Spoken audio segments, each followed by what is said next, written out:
یہ اے آئی سے تیار شدہ آڈیو ہے جہاں کبھی کبھار تلفظ کی چھوٹی موٹی غلطی ہو سکتی ہے، مگر مقصد صرف ایک ہے، علم کو آسان اور دلچسپ انداز میں آپ تک پہنچانا۔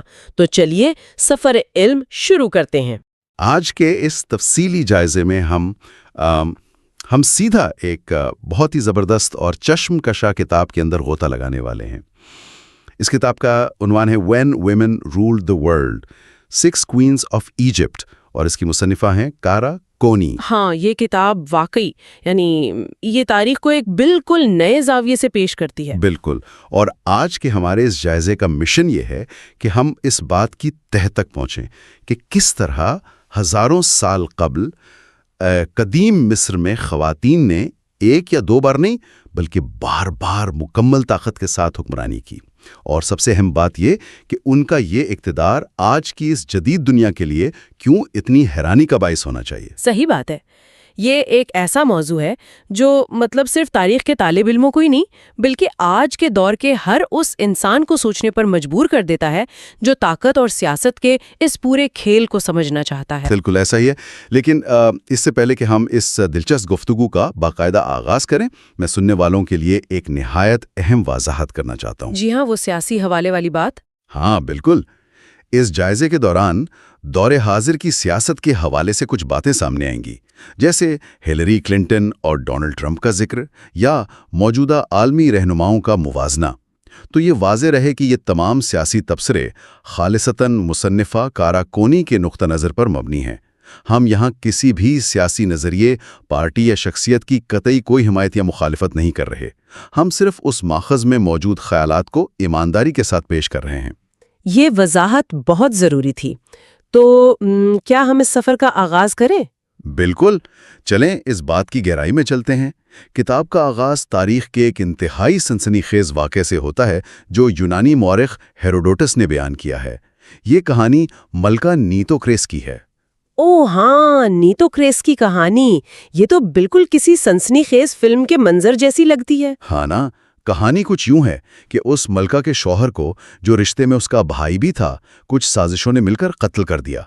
اب یہ ملکہ اکیلی رہ گئی تھی، لیکن اس نے ہار ماننے کے بجائے ایک خوفناک انتقام کا منصوبہ بنایا۔ اور وہ منصوبہ ایسا تھا کہ سن کر ہی رونگٹے کھڑے ہو جائیں۔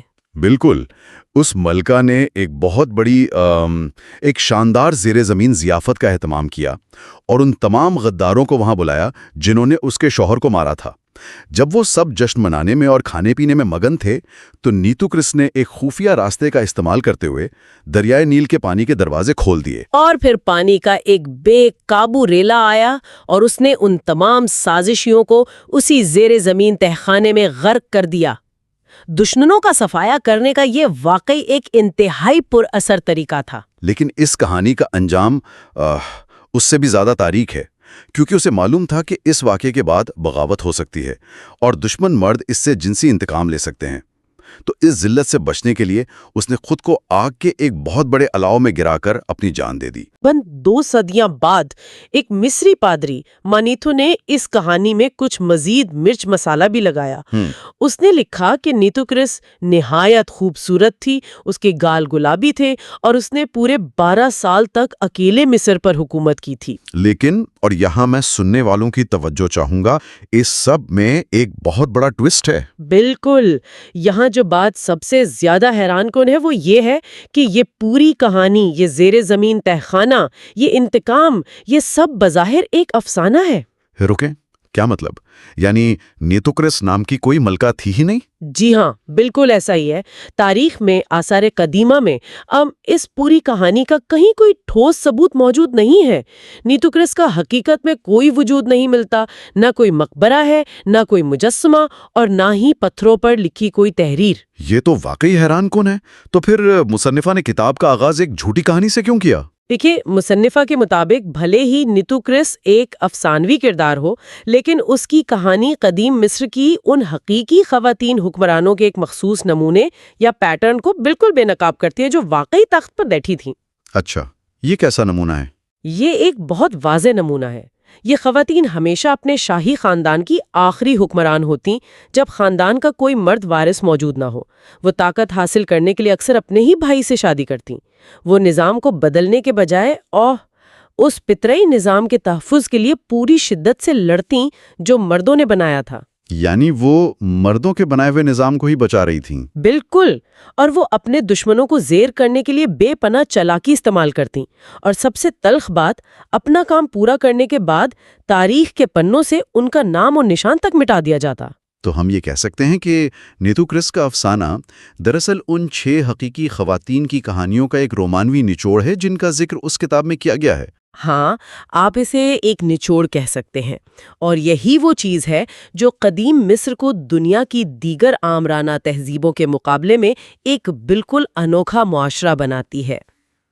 یہ بات میں بھی سوچ رہا تھا، کیونکہ دنیا کے دوسرے حصوں میں اگر خواتین کے پاس کوئی طاقت تھی بھی تو وہ پردے کے پیچھے رہ کر کام کرتی تھی۔ بالکل، وہ بادشاہ کی ماں یا بیوی کے طور پر مردوں کو کنٹرول کرتی تھی، سامنے نہیں آتی تھیں۔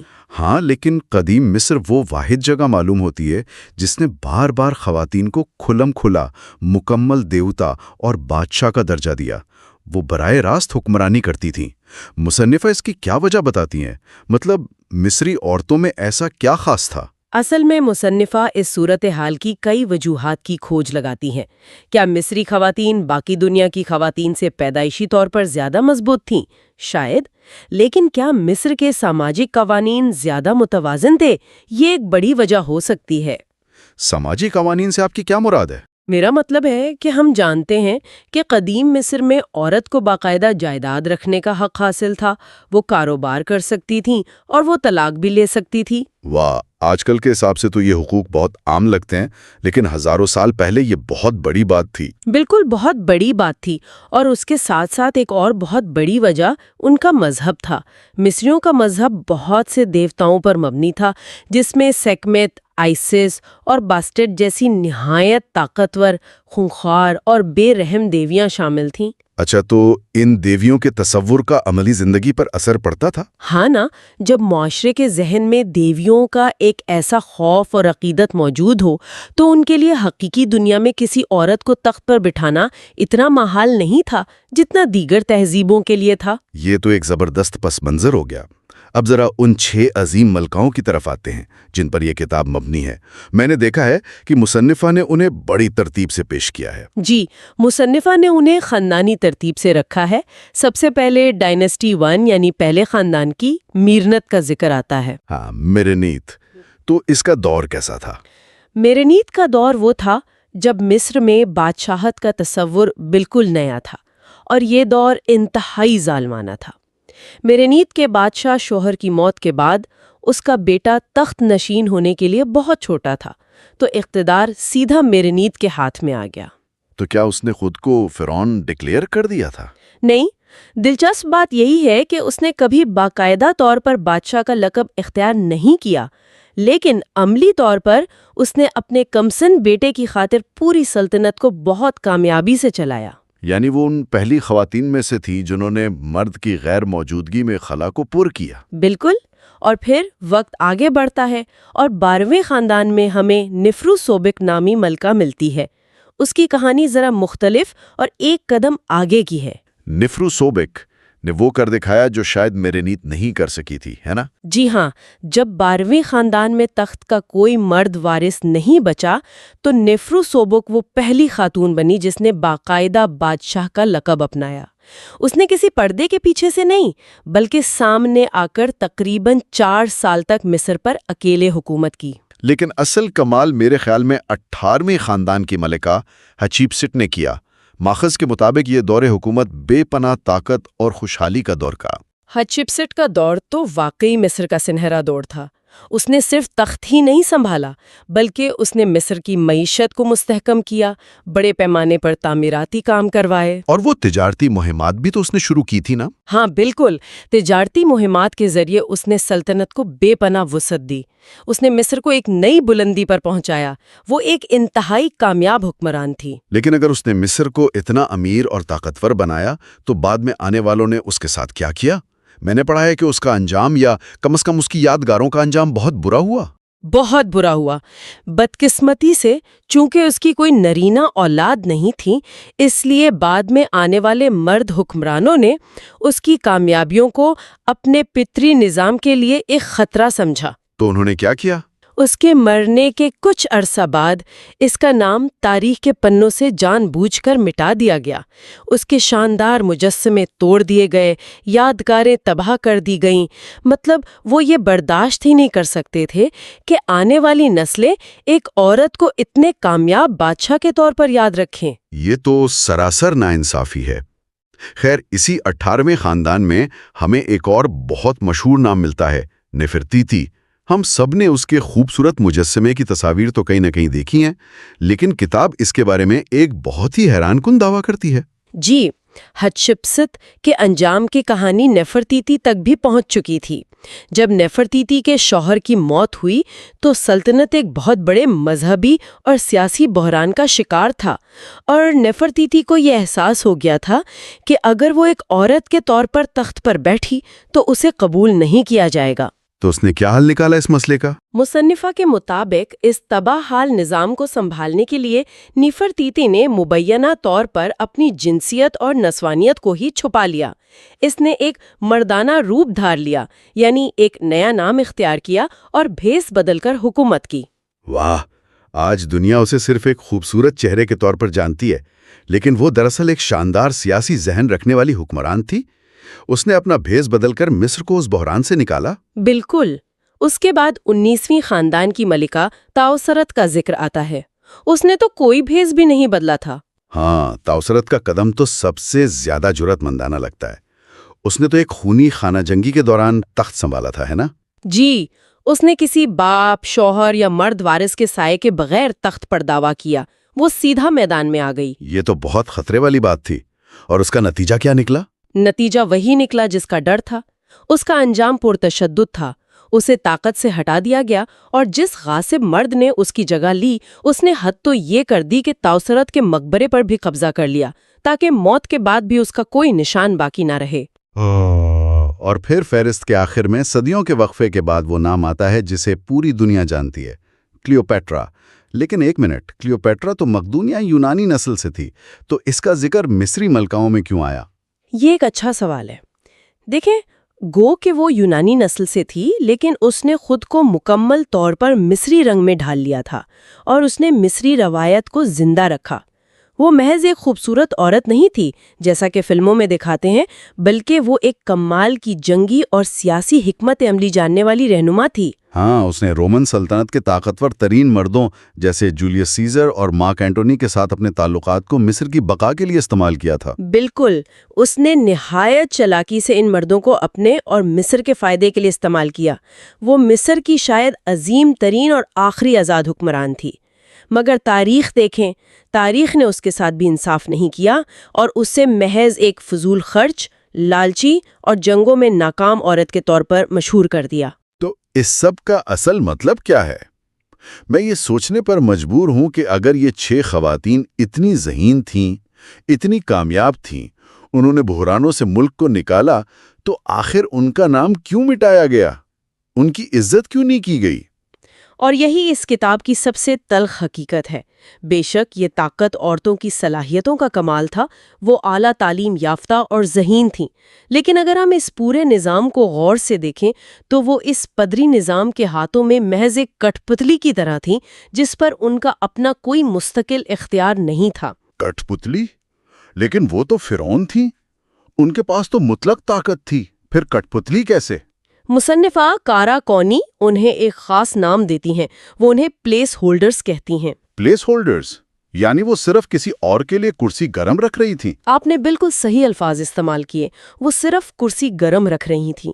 ہوتا یہ تھا کہ قدیم مصر کے نظام کو جب بھی یہ مسئلہ پیش آتا کہ تخت کا اصلی مرد وارث ابھی پیدا نہیں ہوا، یا وہ بہت چھوٹا ہے یا بوڑھا ہو چکا ہے، تو نظام کو ٹوٹنے اور خانہ جنگی سے بچانے کے لیے تخت عورت کے حوالے کر دیا جاتا تھا؟ بالکل، تخت کی چابیاں عورت کو دے دی جاتی تھیں، لیکن جیسے ہی وہ مرد وارث بڑا ہوتا اور تخت سنبھالنے کے قابل ہوتا، اس عورت کو نہایت بے دردی سے منظر سے ہٹا دیا جاتا اور اس کا نام شاہی فہرستوں یعنی کنگ لسٹ سے مکمل طور پر غائب کر دیا جاتا۔ یعنی مصر انہیں طاقت دیتا ضرور تھا، لیکن صرف اپنی ضرورت کے لیے، اور ضرورت پوری ہوتے ہی اسے چھین لیتا تھا۔ لیکن ایک سوال یہ پیدا ہوتا ہے کہ مصریوں نے بحران کے وقت کسی طاقتور مرد فوجی جرنیل کے بجائے خواتین کو ہی کیوں چنا؟ کسی مرد کو بھی تو یہ عارضی تخت دیا جا سکتا تھا نا؟ یہ بہت اہم نکتہ ہے۔ دیکھیں، مصنفہ بتاتی ہیں کہ مصریوں کو اپنے تجربے سے معلوم تھا کہ بحران کے وقت جب کسی جنگجو مرد کو طاقت دی جاتی ہے تو وہ اکثر تباہی لے کر آتا ہے۔ ہاں، مردوں کا رجحان اپنی طاقت ثابت کرنے اور جنگوں کی طرف زیادہ ہوتا ہے۔ بالکل، اور وہ تخت پر ہمیشہ کے لیے قبضہ کرنے کی کوشش کرتے ہیں، جبکہ خواتین مختلف ثابت ہوئیں۔ وہ کیسے؟ خواتین بخوبی جانتی ہیں کہ نظام میں ان کی پوزیشن بہت نازک ہے، اس لیے وہ جنگ کی آگ بھڑکانے کے بجائے طاقت کو مستحکم کرنے پر توجہ دیتی ہیں۔ وہ اتفاق رائے یعنی سب کو ساتھ لے کر چلنے پر یقین رکھتی ہیں۔ اچھا، جیسے کہ مصری دیوی آئسس کی کہانی میں ملتا ہے؟ ہاں، بالکل وہی مثال۔ دیوی آئسس نے اپنے کم سن بیٹے ہورس کو قاتل چچا سے بچانے کے لیے کوئی جنگ نہیں چھیڑی، بلکہ محتاط اور حفاظتی حکمت عملی اختیار کی۔ مصریوں نے اپنی تہذیب بچانے کے لیے اسی اصول کو اپنایا۔ یعنی ہتشیپسٹ یا تاؤسرت کے دور میں بھلے ہی کچھ سخت کاروائیاں ہوئی ہوں، لیکن عمومی طور پر انہوں نے مردوں کی طرح خون خرابے سے گریز کیا؟ بالکل ایسا ہی ہے، انہوں نے بیجا جنگوں سے خود کو اور سلطنت کو بچایا۔ اگر ہم اس ساری تاریخ کو آج کی دنیا کے ساتھ ایک بڑی پکچر کے ساتھ جوڑ کے دیکھیں تو میں تو یہ سوچ کر حیران ہو رہا ہوں کہ کیا آج کا معاشرہ واقعی اس قدیم مصر سے بہتر ہے؟ کیونکہ کتاب میں دور حاضر کی سیاست کی جو مثالیں ہیں وہ تو کچھ اور ہی کہانی سناتی ہیں۔ اور یہی مصنفہ کا یہ تجزیہ دور حاضر کے لیے سبق آموز اور چونکا دینے والا بن جاتا ہے۔ ماخذ کے مطابق ہمارا آج کا جدید اور تعلیم یافتہ معاشرہ طاقتور خواتین کے خلاف قدیم مصر سے بھی زیادہ جارحانہ اور مخالف رویہ رکھتا ہے۔ مجھے یاد ہے مصنفہ نے 2016 کے امریکی صدارتی انتخابات کا خاص طور پر حوالہ دیا ہے۔ جی، اور جیسا کہ ہم نے شروع میں واضح کیا، یہ مصنفہ کے اپنے دلائل ہیں۔ ان کے مطابق جب ڈونلڈ ٹرمپ کی عمر کا سوال آیا یا خواتین کے بارے میں ان کی متنازع گفتگو سامنے آئی تو معاشرے کے ایک بڑے حصے نے اسے محض لاکر روم کی بات کہہ کر ہنسی مذاق میں اڑا دیا۔ لیکن دوسری طرف جب بات ہلیری کلنٹن کی آئی تو ان کی سیاسی مہم کو ان کی جنس، ان کی آواز کے لہجے اور ان کی عمر کی بنیاد پر شدید تنقید کا نشانہ بنایا گیا۔ بالکل، یہ کتاب عمر اور سماجی قدر کے ایک بہت گہرے دوہرے معیار پر بحث کرتی ہے۔ ہمارے معاشرے میں ایک مرد رہنما کے لیے عمر رسیدہ ہونا کوئی خامی نہیں سمجھی جاتی۔ ہاں، ایک 70 سال کے مرد کو بھی طاقت اور کشش کی علامت سمجھا جاتا ہے۔ مصنفہ نے ولادیمیر پوتن کا ذکر بھی کیا ہے نا، کہ کیسے ان کی بغیر شرٹ کے تصاویر کو مردانگی کا حصہ مانا جاتا ہے۔ جی ہاں، لیکن ذرا سوچئے، جب بات کسی معمر خاتون سیاستدان کی آتی ہے جیسے کہ مارگریٹ تھیچر، تو کیا ان کی طاقت کو اس طرح کی کشش کے ساتھ جوڑنا قابل قبول ہے؟ بالکل بھی نہیں۔ لوگ اسے عجیب یا مذاق سمجھیں گے۔ ایک بڑی عمر کی خاتون رہنما کو ہمارے معاشرے میں فوراً مسترد کر دیا جاتا ہے اور اس کی ظاہری شکل و صورت یا لباس پر تنقید شروع ہو جاتی ہے۔ اور یہی وہ تعصب ہے جس کی جڑیں مصنفہ کو آج کے دور میں بہت گہری نظر آتی ہیں۔ سننے والوں کے لیے غور کرنے کا مقام یہ ہے کہ جب آج بھی کوئی مرد غصے میں آ کر کوئی جنگی فیصلہ کرتا ہے تو لوگ خود کو محفوظ تصور کرتے ہیں اور اسے ایک مضبوط لیڈر کہتے ہیں۔ لیکن اگر وہی سخت فیصلہ کوئی خاتون رہنما کرے تو اسے جذباتی یا خطرناک کہا جاتا ہے۔ مطلب آج بھی دنیا کی اکثریت کسی عورت کے محتاط فیصلے کے بجائے مردوں کے جنگی احکامات کو اپنی حفاظت کا ضامن سمجھتی ہے۔ بالکل، اور یہ ایک بہت بڑی حقیقت ہے جو ہمیں ماخذ سے سمجھ آتی ہے۔ یہ بات واقعی پریشان کن ہے۔ تو آج کے اس زبردست گفتگو کو سمیٹتے ہوئے ہم یہ کہہ سکتے ہیں کہ قدیم مصر ایک ایسی حیرت انگیز تہذیب تھی جس نے بار بار اپنے بحرانوں میں ڈوبتے نظام کو بچانے کے لیے عورتوں کی پرسکون، محتاط اور پیچیدہ فیصلہ سازی پر بھروسہ کیا۔ جی، ان 6 ملکاؤں نے مصر کو بچایا، معیشت مضبوط کی اور خوشحالی لائیں۔ لیکن اس کے باوجود پدری نظام کے تسلط نے اپنا کام نکل جانے کے بعد ان کے نشانات بے دردی سے مٹا دیے۔ اور آج کی دنیا میں ہم جنسی مساوات کے برابری کے بہت بڑے بڑے دعوے تو کرتے ہیں، لیکن جب بات حقیقی فیصلہ کن طاقت سونپنے کی آتی ہے تو سچ تو یہ ہے کہ ہم آج بھی ان ہزاروں سال پرانے مصریوں سے کہیں پیچھے کھڑے ہیں۔ ہم آج تک طاقت کی حصول کے لیے خواتین کی قائدانہ صلاحیتوں کو شک کی نگاہ سے دیکھتے ہیں۔ اس تمام گفتگو اور آج کے حالات کی روشنی میں یہاں ایک آخری اور بہت ہی گہرا سوال چھوڑنا چاہوں گی۔ ماخذ سے یہ بات تو ثابت ہوتی ہے کہ قدیم مصری معاشرہ اپنی تباہی کے سنگین ترین لمحات میں مردانہ جارحیت کے بجائے خواتین کی محتاط سیاسی مہارت پر بھروسہ کر کے اپنی تہذیب کو بچا لیتا تھا۔ تو اس سے یہ سوال جنم لیتا ہے، آج کے اس ایٹمی اور تیزی سے بکھرتے ہوئے عالمی منظرنامے میں کیا ہمارا یہ نام نہاد جدید معاشرہ خواتین کی قیادت کے خلاف اپنی اسی جینیاتی اور سماجی عصبیت کی وجہ سے دراصل اپنی ہی بقا کے سب سے اہم راستے کو اپنے ہی ہاتھوں بند کر رہا ہے؟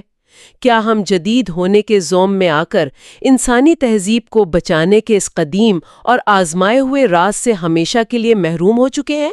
یہ واقعی ایک ایسا فکر انگیز اور چونکا دینے والا سوال ہے جو ہمیں اپنے موجودہ عالمی نظام اور طاقت کے ڈھانچے پر نئے سرے سے غور کرنے پر مجبور کرتا ہے۔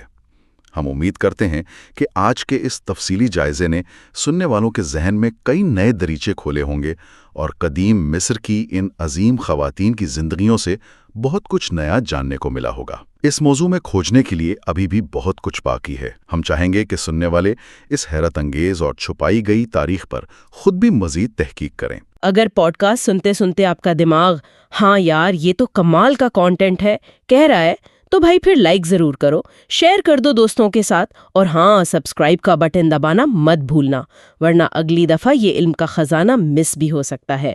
اس سفر میں آگے بڑھنے سے پہلے قدیم مصر کے جغرافیے اور وہاں کی نفسیات کو سمجھنا بہت ضروری ہے۔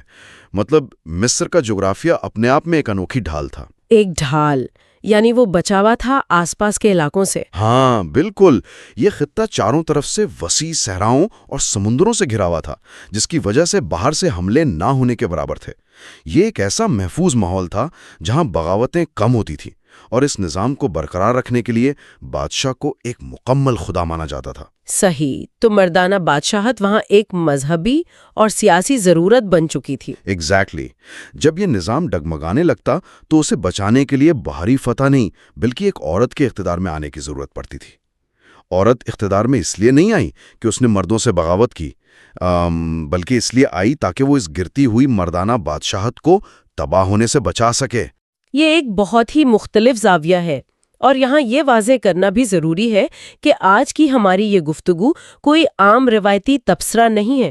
ہاں، اور نہ ہی ہم یہاں کسی مخصوص نظریے کی طرفداری کر رہے ہیں۔ بالکل، ہم خالصتاً دستاویزات اور ایویڈنس کی روشنی میں بات کریں گے، بنا کسی طرفداری کے۔ یہ تحقیق سننے والوں کے ذہن میں تجسس پیدا کرے گی کہ ہزاروں سال پرانی تاریخ آج کے دانشورانہ سوالات سے کیسے جڑی ہے۔ بے شک، یہ جاننا سب کے لیے بہت دلچسپ ہوگا۔ تو آئیے اس گہرے سفر کا آغاز کرتے ہوئے اپنے پہلے باب کی طرف چلتے ہیں، جسے ہم نے نام دیا ہے چیپٹر 1 مرنیز کوئین آف بلڈ۔ اگر ہم قدیم مصر کی ان رانیوں کو سمجھیں تو ان کا بنیادی کردار کیا تھا؟ یہاں جو بات سب سے زیادہ حیران کن ہے وہ یہ کہ یہ رانیاں اقتدار کی دوڑ میں مردوں کے مخالف نہیں تھیں، بلکہ اس نظام کی سب سے بڑی محافظ تھیں۔ محافظ تھیں؟ اچھا، اس کی کوئی مثال ملتی ہے ہمیں ان کی دیو ملائی کہانیوں میں؟ بالکل ملتی ہے۔ اگر ہم قدیم مصر کی کہانیوں پر غور کریں تو آئسس اور اوسائرس کی کہانی اس کی بہترین مثال ہے۔ جب اوسائرس کو قتل کر کے ٹکڑوں میں کاٹ دیا گیا تو یہ اس کی بیوی آئسس ہی تھی جس نے اپنے بکھرے ہوئے شوہر کو جوڑا اور نئے بادشاہ یعنی ہورس کی حفاظت کی۔ صحیح، یعنی اس نے اپنی طاقت سے اس مردانہ اقتدار کو دوبارہ زندہ کیا۔ ہاں، حقیقی زندگی میں بھی عورتوں سے یہی توقع کی جاتی تھی، ان کا کام نظام کو بچانا تھا۔ اور اس کہانی کا حقیقی زندگی میں سب سے پہلا عظیم نمونہ ہمیں پہلی ڈائنیسٹی کی رانی مرنت کی شکل میں ملتا ہے۔ تقریباً 5000 سال پہلے میرنت کا شوہر کنگ جیٹ اچانک وفات پا گیا۔ پیچھے جو وارث بچا ان کا بیٹا ڈین، وہ بھی بہت چھوٹا تھا۔ بہت چھوٹا تھا اور تخت کے لیے نااہل تھا اس وقت۔ ہاں، لیکن سوچنے کی بات یہ ہے کہ شاہی خاندان میں مردانہ رشتہ دار، مثال کے طور پر کوئی چاچا یا تایا، تو موجود ہوں گے نا۔ ان کو اقتدار کیوں نہیں دیا گیا؟ میرینت کو ہی ریجنٹ یعنی سرپرست حکمران کیوں بننا پڑا؟ کیونکہ اقتدار کا لالچ کسی بھی خونی رشتے سے زیادہ طاقتور ہوتا ہے۔ اگر کسی چاچا یا بالغ مرد رشتہ دار کو اقتدار دیا جاتا تو اس بات کا پورا امکان تھا کہ وہ بھتیجے کو قتل کر کے ہمیشہ کے لیے تخت پر قبضہ کر لیتا۔ اچھا، تو یعنی مرد رشتہ دار سب سے بڑا خطرہ تھے؟ بالکل، یہ ایک ایسا خطرہ تھا جو صدیوں تک شاہی خاندانوں کو لاحق رہا۔ اس لیے میرینت اپنے چھوٹے بیٹے کی ڈھال بن کر آگے آئی۔ اس کا مقصد تخت پر قبضہ کرنا نہیں، بلکہ اس تخت کو اپنے بیٹے کے بالغ ہونے تک محفوظ رکھنا تھا۔ یہاں بات بہت دلچسپ ہو جاتی ہے۔ ہمیں پتہ چلتا ہے کہ میرنت نے اقتدار محفوظ کرنے کے لیے جو راستہ چنا وہ انتہائی خوفناک تھا۔ مواد کے اعداد و شمار بتاتے ہیں کہ اس وقت انسانی قربانی کا رواج تھا۔ ہاں، اور وہ بھی بہت بڑے پیمانے پر۔ جب میرنت کے والد کنگ ڈیجیئر کی موت ہوئی تو اس کے ساتھ 587 افراد کو قربان کیا گیا، اور جب میرنت کا شوہر مرا تو 328 افراد موت کے گھاٹ اتارے گئے۔ لیکن ذرا رکیے، کیا واقعی اس قتل عام کی ضرورت تھی؟ ایک طرف ہم اسے محافظ کہہ رہے ہیں اور دوسری طرف وہ اتنے بڑے پیمانے پر اپنے ہی لوگوں کا خون بہا رہی تھی۔ بظاہر یہ ایک بے رحم قتل عام لگتا ہے، لیکن اگر ہم ان قربانیوں کو باغور دیکھیں تو یہ ایک انتہائی ٹھنڈی اور سوچی سمجھی سیاسی چال تھی۔ میرنت نے ان قربانیوں کا انتخاب بہت حکمت عملی سے کیا تھا۔ یعنی یہ کوئی رینڈملی چنے ہوئے لوگ نہیں تھے؟ بالکل نہیں، اس نے جوان مردوں کو چنا، ایسے مرد جو فوج یا دربار میں اثر و رسوخ رکھتے تھے اور بغاوت کر سکتے تھا۔ اس کے علاوہ اس نے ایسی رقیب عورتوں کو قربان کیا جن کے اپنے بچے تھے۔ تاکہ ان کے بچے کل کو دین کے مقابلے میں تخت کا دعویٰ نہ کر سکیں۔ یہ تو دشمنوں کو ختم کرنے کا ایک قانونی اور مذہبی کور بن گیا۔ صحیح پکڑا آپ نے، یہ ایک مذہبی رسم کے پردے میں سیاسی صفایا تھا۔ یہ تصور رونگٹے کھڑے کر دیتا ہے۔ مواد بتاتا ہے کہ لاشیں عام طور پر کسی جدوجہد کے نشانات نہیں دکھاتی۔ انہیں مٹی کی اینٹوں سے بنے چھوٹے کمروں میں مہنگے تابوتوں میں لٹایا گیا تھا۔ مطلب یہ ایلیٹس تھے؟ ہاں، یہ عام لوگ نہیں تھے، یہ دربار کے اہم افراد تھے۔ اس نے 328 اہم ترین افراد کو راستے سے ہٹا دیا تاکہ اس کا بیٹا سکون سے تخت پر بیٹھ سکے، اور دیکھا جائے تو اس نے اپنا مقصد پورا بھی کیا، بیٹا بادشاہ بنا۔ لیکن جب میرنت مری تو اس کے ساتھ کیا سلوک کیا گیا؟ اسے ایبیدوس میں ایک عظیم و شان قبر دی گئی، بالکل ایک بادشاہ کی طرح۔ قبر تو عظیم دی گئی، مگر اس کی لیگسی کے ساتھ جو ہوا وہ مختلف ہے۔ ہاں، حیرت کی بات یہ ہے کہ بعد کی نسلوں نے، خاص طور پر ریمسائڈ دور کی سرکاری شاہی فہرستوں نے اسے تاریخ سے مکمل طور پر مٹا دیا۔ ایسا کیوں کیا گیا؟ کیونکہ اقتدار کے نظام کو اب اس عورت کی یاد کی کوئی ضرورت نہیں تھی۔ میرنت نے مصری اقتدار کو اس کے ابتدائی اور نازک دور میں بچایا۔ اس نے اپنا مقصد پورا کر دیا تھا اور مردانہ اقتدار کا تسلسل برقرار ہو چکا تھا۔ تو سرکاری فہرستیں یہ دکھانا چاہتی تھیں کہ تخت ہمیشہ باپ سے بیٹے تک گیا ہے۔ ایگزیکٹلی، ایک عورت کا تخت پر بیٹھنا اس مردانہ سلسلے میں ایک خلل سمجھا گیا۔ اس لیے اس کی خدمت کو قبول تو کیا گیا، مگر اس کے نام کو مٹا دیا گیا تاکہ فیوچر کے لیے کوئی مثال نہ بنے۔ یہ بہت عجیب اور سخت حقیقت پسندانہ رویہ لگتا ہے۔ ان عورتوں نے بادشاہت کو تباہی سے بچایا، لیکن بدلے میں انہیں تاریخ کے صفحات سے بالکل غائب کر دیا گیا۔ خیر، اس سے پہلے کہ ہم آگے بڑھیں، ہم گفتگو کو اپنے اگلے حصے کی طرف لے جاتے ہیں۔ Chapter 2، Neferusobek, the last woman standing. یہ واقعی ایک بہت انٹرسٹنگ دور ہے۔ پہلی ڈائنیسٹی سے نکل کر اب ہم لگ بھگ 1000 سال آگے آتے ہیں، 12th ڈائنیسٹی میں۔ یہاں حالات بالکل مختلف تھے۔ یہاں ہمیں شاہی حارم اور خاندانی شادیوں کے اثرات نظر آتے ہیں۔ آخر اس وقت کے معاشرے میں ان آپس کی شادیوں یعنی انسیسٹ کی کیا مجبوری تھی؟ اگر ہم اسے بڑی تصویر سے جوڑیں تو ان شادیوں کا اصل مقصد دولت اور طاقت کو محفوظ رکھنا تھا۔ شاہی خاندان اپنی دولت باہر نہیں جانے دینا چاہتا تھا۔ اگر بادشاہ اپنی بیٹی کی شادی کسی باہری امیر خاندان میں کرتا تو اسے جہیز کے طور پر زمین، طاقت اور رتبہ دینا پڑتا نا؟ بالکل، اور وقت کے ساتھ وہ نیا خاندان شاہی تخت کے لیے خطرہ بن سکتا تھا۔ اس لیے خزانے اور طاقت کو اسٹرکٹلی قبضے میں رکھنے کے لیے وہ اپنی بہنوں اور بیٹیوں سے شادیاں کرتے تھے، لیکن فطرت کے اصولوں کے خلاف جانے کی انہیں بہت بڑی قیمت چکانی پڑی۔ اور وہ قیمت تھی بیماریاں اور بانجھپن۔ صدیوں تک ایک ہی خون میں شادیاں کرنے سے نسلیں کمزور ہو گئیں، اور انہی حالات میں نیفروسوبک سامنے آتی ہے۔ اور اس وقت حالات واقعی بہت خراب تھے۔ اس کا والد ایمنمہت III ایک انتہائی طاقتور بادشاہ تھا جس نے 45 سال تک حکومت کی۔ بظاہر سب ٹھیک تھا، لیکن اس کی موت کے بعد جب اس کا بھائی اور شوہر ایمنمہت IV بادشاہ بنا تو وہ صرف 9 سال تک حکومت کر سکا اور بغیر کسی وارث کے مر گیا۔ تو پھر ایسا کیا بحران آیا کہ انہیں تخت پر اچانک ایک خاتون کو بٹھانا پڑا؟ حرم میں تو بہت سی عورتیں اور لوگ ہوں گے۔ حرم ضرور موجود تھا، مگر شاہی خاندان کا کوئی مرد وارث بچا ہی نہیں تھا جو تخت کا دعویٰ کر سکے۔ پورا کا پورا خاندان اچانک ایک جھٹکے میں ختم ہونے کے دہانے پر کھڑا تھا۔ ایسے سنگین حالات میں جب خانہ جنگی یقینی لگ رہی تھی، نیفروسوبیک نے قیادت سنبھالی۔ یہ وہی پوائنٹ ہے جہاں سسٹم ٹوٹنے لگتا ہے تو عورت آگے آتی ہے۔ ہاں، اور وہ پہلی ایسی خاتون تھی جس نے مکمل طور پر بادشاہ کے 5 نام اپنائے، جنہیں ٹائٹلری کہتے ہیں۔ بالکل، مصری بادشاہات میں ان 5 ناموں کی بہت اہمیت ہوتی تھی، یہاں تک کہ اس نے اپنا حورس نام، جو ہمیشہ ایک نر عقاب ہوتا تھا، اسے مادہ عقاب میں تبدیل کیا۔ یہ ایک چھوٹی مگر انتہائی طاقتور سیاسی علامت تھی۔ اور صرف نام ہی نہیں، لباس کے حوالے سے بھی اس کی ذہانت حیرت انگیز تھی۔ اس نے اپنے عورتانہ لباس کے اوپر مردانہ بادشاہی کلٹ یعنی وہ سکرٹ پہنی۔ وہ چھپ کے نہیں بیٹھی، اس نے کھلے عام اپنے جنس اور اپنے اقتدار کو ملا دیا۔ یہ ایک عظیم سیاسی چال تھی اس کی۔ لیکن عام طور پر ایسے حالات میں اقتدار کو برقرار رکھنے کے لیے شوہر کے نام کا سہارا لیا جاتا ہے۔ کیا نیفروسوبیک نے اپنے مردانہ شوہر کی طاقت استعمال کی؟ بالکل نہیں، اسے معلوم تھا کہ سیاسی طور پر شوہر کا حوالہ دینا کمزوری تھی، کیونکہ وہ بغیر وارث دیے مرا تھا۔ اس نے براہ راست اپنے عظیم والد ایمنمہت III کے تسلسل کو اپنا سہارا بنایا۔ اس کی مثال ہوارہ میں ملتی ہے نا؟ ایسی حیرت انگیز بھول بھلیا تھی جس کا مقصد دیکھنے والوں کو ششدر کرنا تھا۔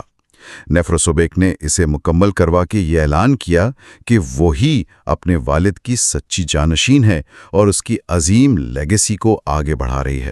یہ سیاسی طور پر ایک ماسٹر سٹروک تھا، لیکن صرف خاندانی بحران ہی نہیں، اس وقت ایک بڑا قدرتی اور معاشی بحران بھی چل رہا تھا۔ دستاویزات سے پتہ چلتا ہے کہ دریائے نیل میں پانی کی سطح انتہائی کم ہو گئی تھی۔ اب قدیم مصر میں دریائے نیل ہی سب کچھ تھا۔ بے شک، ان کی پوری معیشت اسی پر کھڑی تھی۔ فصلیں، کھیتی باڑی، معیشت سب اس کے سالانہ سیلاب پر منحصر تھے۔ پانی کم ہونے کا مطلب تھا قحط اور بھوک۔ نیفروسوبیک نے صرف خالی تخت نہیں سنبھالا، بلکہ ایک ایسے بحران کا سامنا کیا جو کسی مرد بادشاہ کی بھی نیندیں اڑانے کے لیے کافی تھا۔ واقعی اقتدار کا یہ تاج اس کے لیے کسی عذاب سے کم نہیں تھا۔ ایک ایسی عورت جسے ہمیشہ طاقت کے مرکز سے دور رکھا گیا تھا، اسے اقتدار تب تھما دیا گیا جب ملک تباہی کے کنارے پر تھا۔ پھر بھی اس نے حالات کو بہترین انداز میں سنبھالا۔ اور اس کے حکمرانی کب تک چلی؟ اس کی حکمرانی تقریباً 4 سال تک رہی۔ ان 4 سالوں میں اس نے اپنے ملک کو بھوک اور خانہ جنگی سے بچایا۔ سب سے اہم بات یہ کہ جب اس کا وقت ختم ہوا تو اقتدار اگلے خاندان یعنی 13th ڈائنسٹی کو بغیر کسی خون خرابے یا بغاوت کے منتقل ہو گیا۔ تو اس سب سے کیا ہم یہ نتیجہ نکال سکتے ہیں کہ عورتوں کا راج ان مرد فاتحین کی نسبت زیادہ پرامن تھا؟ وہ جنگیں چھیڑنے اور ملک فتح کرنے کے بجائے مصالحت، تحفظ اور معاشرتی اتحاد پر توجہ دیتی تھیں۔ یہی وہ بنیادی فرق ہے جو ہمیں ان کے طریقہ کام میں نظر آتا ہے۔ نیفروسوبیک نے اپنے وقت میں کوئی بڑے فتح کے دعوے نہیں کیے۔ اس نے صرف اس نظام کو بچایا جو تباہ ہو رہا تھا۔ قدیم مصر کے اعلیٰ طبقے نے ایک عورت کی حکمرانی کو صرف اس لیے قبول کیا کیونکہ وہ جانتے تھے کہ آپس میں لڑنے سے بہتر ہے کہ ایک قابل خاتون کی قیادت میں اکٹھے رہا جائے۔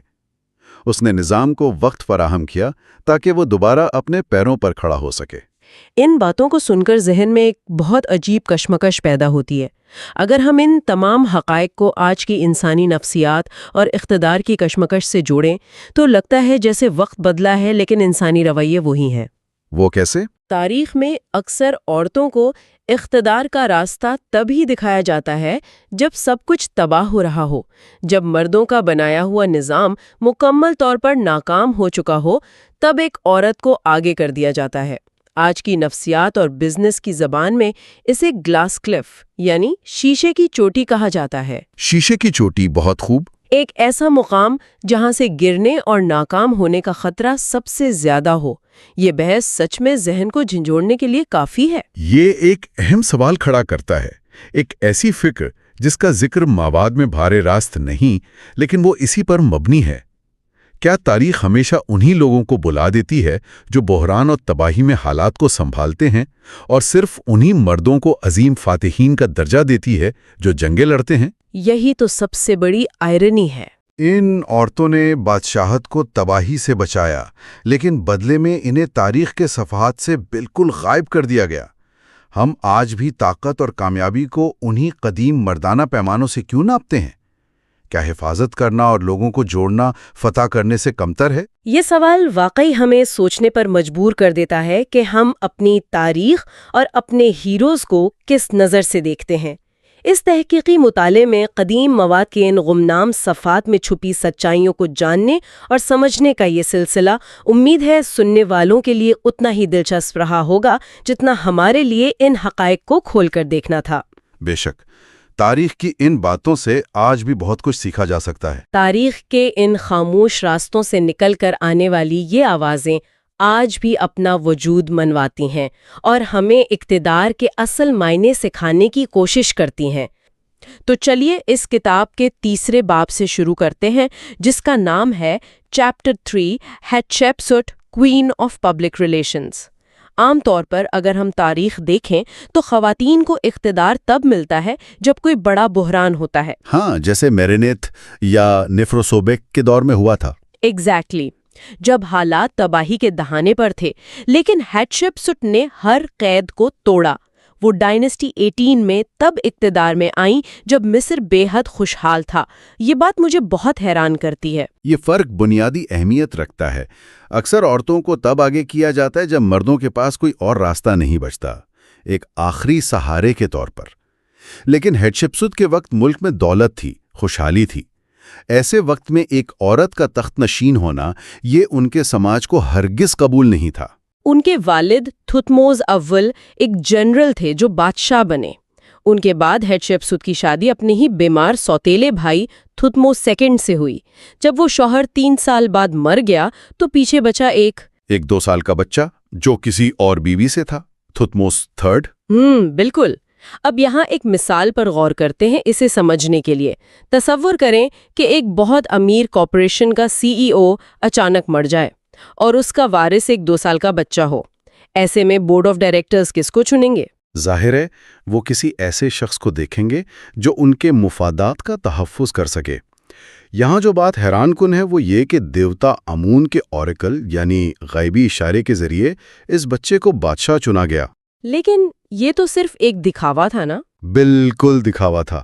اصل میں یہ سب پرطاقت ایلیٹ طبقے اور خاندانوں کا کھیل تھا۔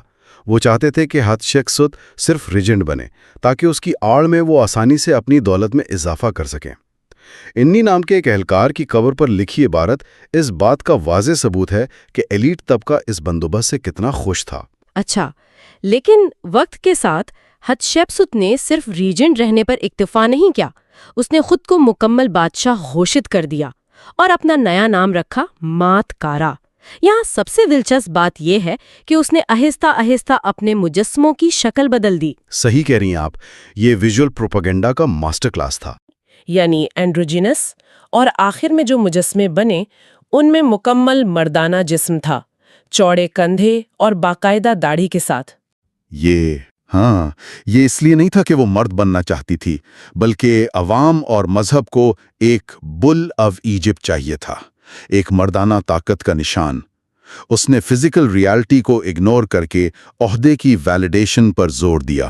یہ بالکل ویسا ہی ہے جیسے آج بھی خواتین لیڈرز کو کئی بار اپنانی پڑنے والی یونیسیکس یونیفارم یا پاور ڈریسنگ کا سہارا لینا پڑتا ہے تاکہ ان کی اتھارٹی کو سیریسلی لیا جائے۔